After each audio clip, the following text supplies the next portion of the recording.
Chris was going on holiday to Italy. After taking his seat on the plane, an unfamiliar man sat down next to Chris. Before takeoff, the stranger's phone rang. He answered the call, listened for 20 seconds, and turned to Chris saying, "It's for you. Can you explain?"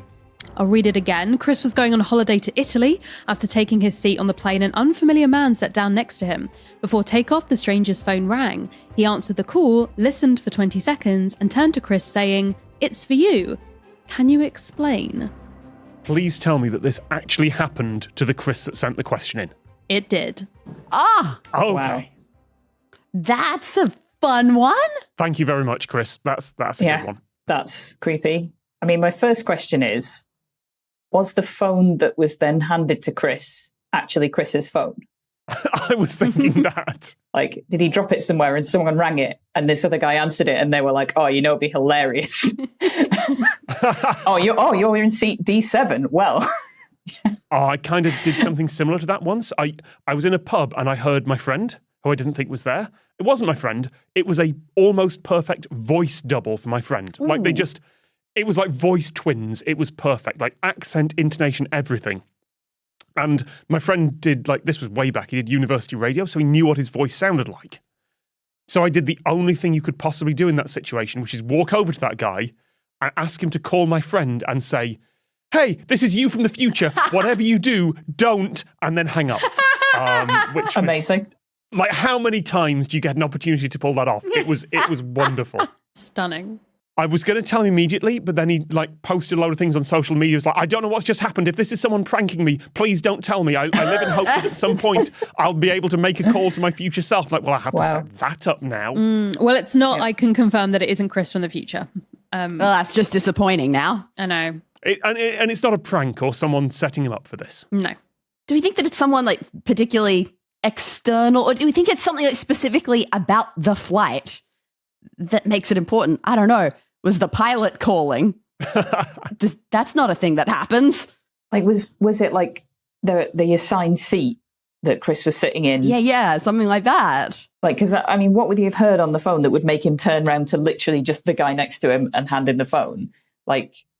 Did they say, "Can you put me onto Chris, please?" Or did they say, "Can you put me onto the guy in the seat next to you, please?" I feel like I'm trying to work out a magic trick. And the one thing I know from that is that magic trick explanations are always really, really dull and prosaic. You don't want to know the secret. It's something really, really obvious. So if I were trying to do this as a magic trick, the way I would do it is I would have a couple of stooges and the person would be unknown to Chris, but there would be someone else on the plane who would set all this up. And that's still a prank. You said it wasn't a prank. That doesn't...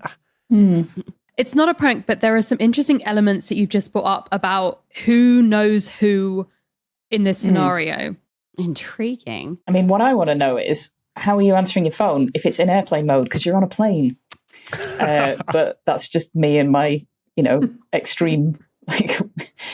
They hadn't taken off though, right? He just sat down. This must be still boarding. Yeah, they've just sat down there on the ground. Okay, there must have been someone who knew both of them. The explanation I've got, the really dull, prosaic explanation for this is that a friend of both of them has seen them both board the plane and sit down together and wants to make contact with Chris for some reason.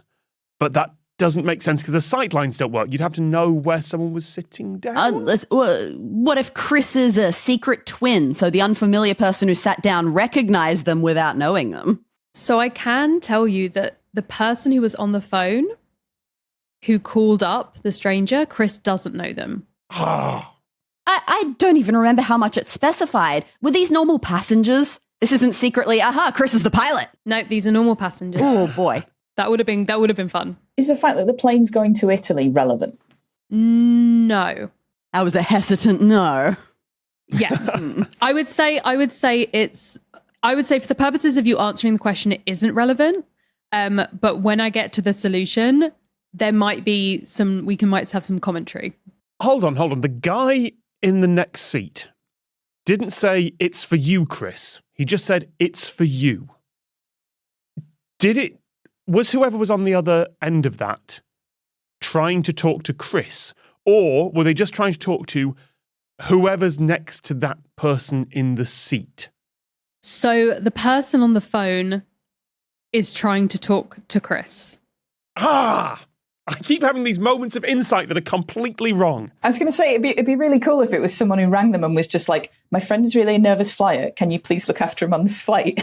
Yeah. You know? I was thinking of something lovely like that. Like my friend has trouble flying and trouble reaching out to new people. And I've just got this nice arrangement that when they sit down, the phone rings, they go, it's for you. And that diffuses all the... No, it's not that. Okay, fine. So I will say this person doesn't say, it's for you, Chris.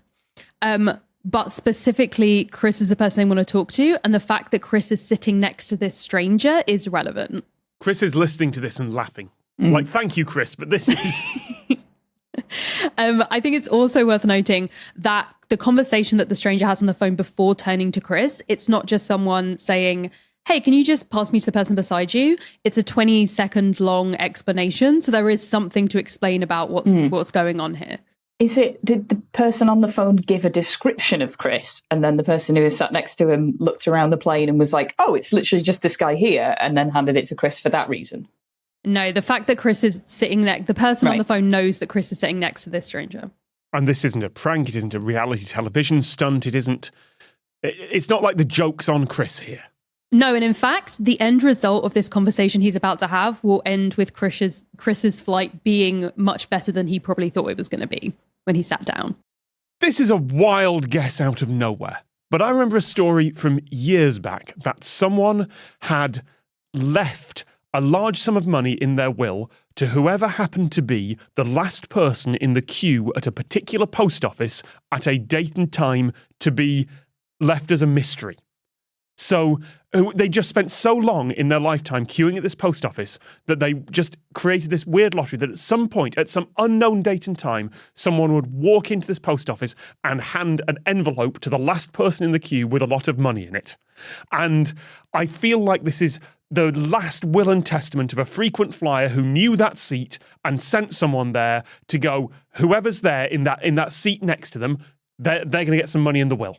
I wish that was the answer, Tom. It's absolutely not. I think this isn't a clue that's technically written down for this, but I think it's interesting to note the person who's calling is also calling from the plane. What I wondered that. I wondered if when you said it was going to make Chris's flight better, does he know someone in first class who's going to pull him up? But you said that they don't know each other.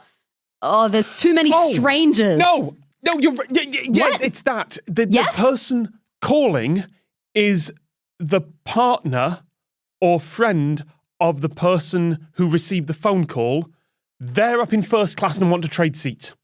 So it's not entirely correct, but you essentially get it. It was the stranger's wife asking if he wanted to swap seats.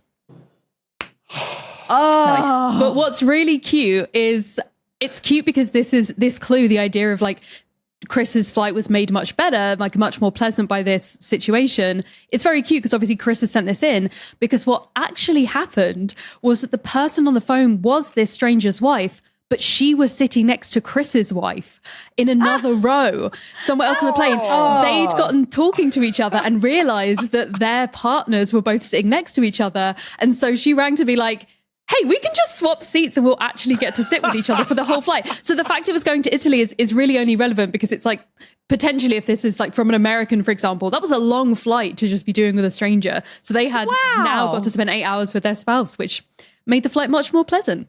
That's remarkable. I mean, it's no $1 million will being left to whoever sat in that seat, but it's pretty great. Chris is now like, God, the flight could have been so much more pleasant with these alternate answers.